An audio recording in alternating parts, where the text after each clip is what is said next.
वो साल जब दुनिया के साथ भारत भी क्रिकेट वर्ल्ड कप के जुनून में था। गवर्नमेंट की नई पॉलिसी से भारत अपने आगे बढ़ने के सपने देख रहा था।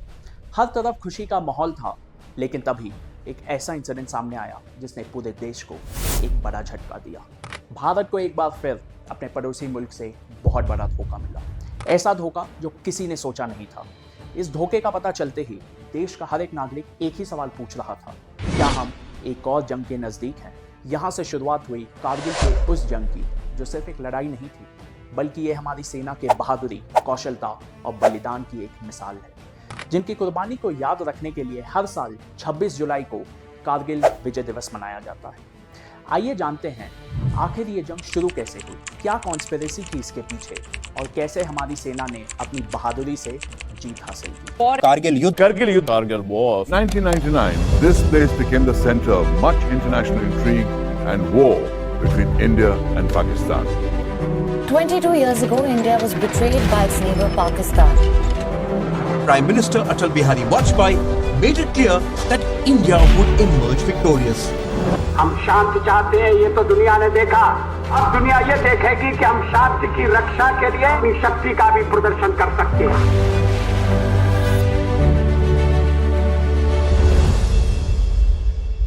कारगिल वॉर भारत और पाकिस्तान के बीच चौथी मेजर मिलिट्री कॉन्फ्रंटेशन थी।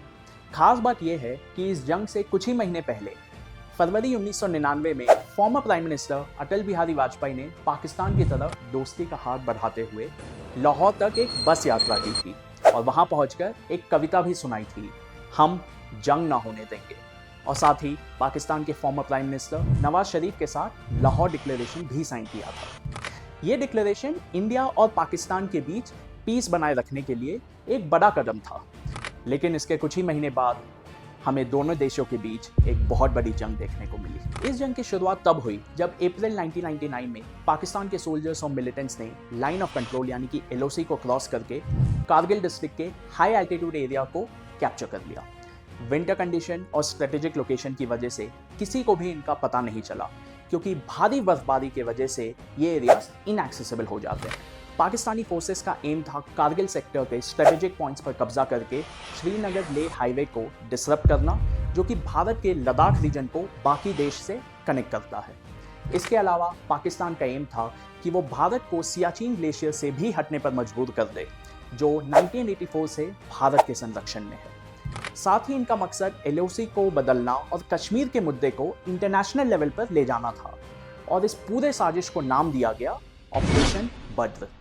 इस ऑपरेशन को अंजाम देकर पाकिस्तान भारत को कमजोर दिखाना चाहता था। इंडियन आर्मी के नजरों से बचते हुए पाकिस्तानी सोल्जर्स ने लगभग 130 पोस्ट को ऑक्यूपाई कर लिया था, जो मोस्टली कारगिल के हाई एल्टीट्यूड्स पर मौजूद थे। 3 मई 1999 पहाड़ों पर स्नो पैचेस के पिघलने के बाद लद्दाख के बटालिक रीजन के शेपर्ड्स ने दूरबीन से कारगिल की ऊंचाइयों पर हाथों में हथियार लिए कुछ लोगों को देखा। इन्हें शक हुआ कि ये LOC के दूसरे तरफ से आए हैं, जिसके बाद इन्होंने भारतीय सेना को इसकी जानकारी दी। पहले तो ये माना गया कि ये आतंकवादी हैं, लेकिन बाद में क्लियर हुआ कि ये पाकिस्तानी सेना के सिपाही हैं।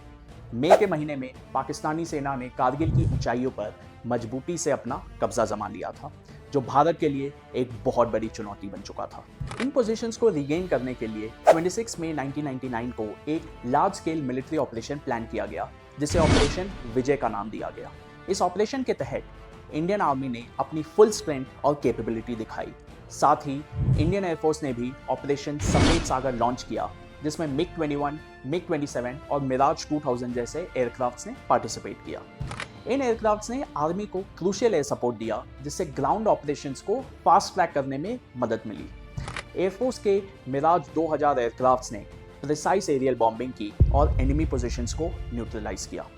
इंडियन आर्म्ड फोर्सेस की इस कंबाइंड माइट ने उनकी अनपैरेलल डेडिकेशन और स्ट्रेंथ को दर्शाया, जिसने ऑक्यूपाइड टेरिटरीज को रिक्लेम करने में महत्वपूर्ण भूमिका निभाई। ऑपरेशन बद्र की प्लानिंग पाकिस्तानी आर्मी के चीफ जनरल परवेज मुशर्रफ ने की थी। इसके लिए उन्होंने अप्रैल 1999 में एक सीक्रेट प्लान बनाया, जिसमें नॉर्दर्न लाइट इन्फेंट्री रेजिमेंट को इन्वॉल्व किया गया, जो पाकिस्तानी आर्मी के अंडर काम करते हैं, और इन्हें स्पेशली हाई एल्टीट्यूड और माउंटेन पर चढ़ने के लिए ट्रेन किया जाता है। ये प्लान इतना सीक्रेट था कि पाकिस्तान के पॉलिटिकल लीडर्स को भी इसके बारे में पूरी तरह से इंफॉर्मेशन नहीं थी। नवाज शरीफ, जो उस वक्त के पाकिस्तान के पीएम थे, उन्होंने ये बताया कि उन्हें इस ऑपरेशन के स्केल और ऑब्जेक्टिव के बारे में पूरी जानकारी नहीं थी। ऑपरेशन बद्र का मकसद था कि विंटर के बाद जब स्नो मेल्ट हो तब तक Pakistani forces high altitude post पर स्ट्रांगली अपना कब्जा जमा लें। उन्होंने सोचा था कि भारत इस अचानक हुए हमले का जवाब नहीं दे पाएगा और इंटरनेशनल कम्युनिटी इस इशू पर ज़्यादा रिएक्ट नहीं करेगी, लेकिन उन्होंने इंडियन आर्मी को अंडर एस्टिमेट करके बहुत बड़ी गलती कर दी। कारगिल के जंग के दौरान बहुत सारे सिग्निफिकेंट बैटल हुए। एक मेजर बैटल था टाइगर हिल का, जो कारगिल सेक्टर का हाईएस्ट पॉइंट था। टाइगर हिल पर कब्जा करने के लिए इंडियन आर्मी के 18 ग्रेनेडियर्स, 8 सिख रेजिमेंट और 2 नागा रेजिमेंट ने अपनी पूरी बहादुरी और ताकत के साथ लड़ाई की और टाइगर हिल को रिकैप्चर किया। साथ ही द्रास सेक्टर के टोलोलिंग पॉइंट से घुसपैठियों को वापस भेजने के लिए हेवी आर्टिलरी और इन्फेंट्री का यूज किया गया, जिसमें लेफ्टिनेंट जनरल मोहिंदर पुरी और कैप्टन विक्रम बत्रा ने इंपॉर्टेंट रोल प्ले किया था। कैप्टन विक्रम बत्रा ने कारगिल के पीक पॉइंट 5140 को काफ़ी ब्रेवली रिकैप्चर किया था, जो कि स्ट्रेटेजिकली इंडिया के लिए काफ़ी ज़्यादा इंपॉर्टेंट है। इस पॉइंट को कैप्चर करने के बाद विक्रम बत्रा पॉइंट 4875 को जीतने के लिए निकल पड़े, जिसके दौरान उनके साथी लेफ्टिनेंट नवीन को गोली लग गई। कैप्टन विक्रम ने अपने साथी की तो जान बचा ली, लेकिन दुश्मनों की लगातार फायरिंग में उन्हें भी गोली लग गई और बहादुरी से लड़ते वक्त कैप्टन विक्रम बत्रा शहीद हो गए। वहीं बटालिक और मुश्को वैली में इंडियन आर्मी ने चैलेंजिंग कंडीशंस में ऑपरेट करते हुए पाकिस्तानी फोर्सेस को हर जगह से खदेड़ा। इन ऑपरेशंस में इंडियन सोल्जर्स ने एक्सट्रीम वेदर कंडीशंस और डिफिकल्ट टेरेन का सामना किया। हमारी आर्मी के लिए ये जंग कितनी चैलेंजिंग रही, इसका अंदाज आप इस बात से लगा सकते हैं कि हाई एल्टीट्यूड्स पर ऑक्सीजन लेवल कम होने के साथ ही टेम्परेचर -15 डिग्री सेल्सियस से भी नीचे चला जाता है। कारगिल वॉर में इंडियन आर्मी के कई सोल्जर्स ने अपने ब्रेवरी और सैक्रिफाइस से अपने नाम को हमेशा के लिए अमर कर दिया। कैप्टन विक्रम बत्रा, इन्होंने अपनी जान की परवाह किए बिना एनिमी बंकर्स को कैप्चर किया, जिसके लिए उन्हें परमवीर चक्र से सम्मानित किया गया। कैप्टन अनुज नैयर, जो महावीर चक्र से सम्मानित हुए, इन्होंने अपने प्लेटून के साथ टोलोलिंग पॉइंट पर कब्जा किया। साथ ही लेफ्टिनेंट मनोज कुमार पांडे, सूबेदार योगेंद्र सिंह यादव और राइफलमैन संजय कुमार जैसे सोल्जर्स को भी अपनी बहादुरी के लिए भारत सरकार ने परमवीर चक्र से सम्मानित किया।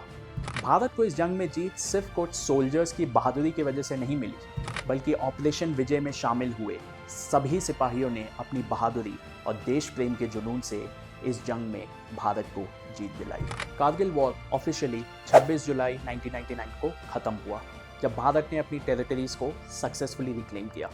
इस विक्ट्री को याद करने के लिए हर साल 26 जुलाई को कारगिल विजय दिवस मनाया जाता है। ये दिन उन शहीदों को याद करने का दिन है जिन्होंने अपने देश के लिए अपनी जान न्यौछावर कर दी। इस जंग में भारत के 527 सोल्जर शहीद हुए और 1300 से ज़्यादा घायल हुए। पाकिस्तान ने भी बड़े नंबर्स में अपने सोल्जर्स को खोया, लेकिन ऑफिशियली कभी भी उन्होंने नंबर्स डिस्क्लोज नहीं किए।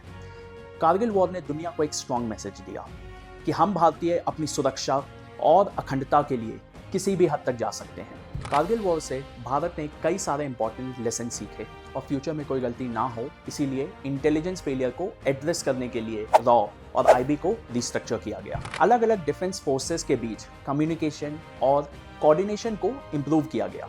साथ ही हाई एल्टीट्यूड वॉरफेयर के लिए स्पेशल यूनिट्स और इक्विपमेंट्स को डेवलप किया गया। इस जंग ने दिखाया कि हाई एल्टीट्यूड रीजन्स में फाइटिंग कितनी चैलेंजिंग होती है, जिसके लिए सोल्जर्स को एक्सट्रीम वेदर कंडीशन और डिफिकल्ट टेरेन का सामना करना पड़ता है।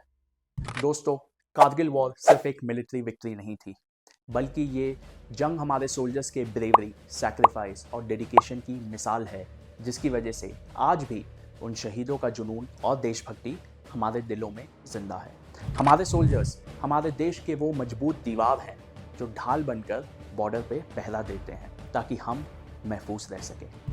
आइए नमन करें उन वीरों को जिन्होंने बिना कुछ सोचे अपनी भारत माँ के लिए अपनी जान न्यौछावर कर दी। उन्होंने ये कुर्बानी मेरे और आपके भविष्य के लिए दी थी। ये हमारी जिम्मेदारी है कि हम उनके इस सर्वोच्च बलिदान को सार्थक करें। अगर आपको ये वीडियो इन्फॉर्मेटिव लगी तो लाइक और शेयर करना ना भूलें और अगर आपको ऐसे ही इंफॉर्मेटिव टॉपिक्स पर वीडियो देखना पसंद है तो चैनल को सब्सक्राइब ज़रूर करें। जय हिंद।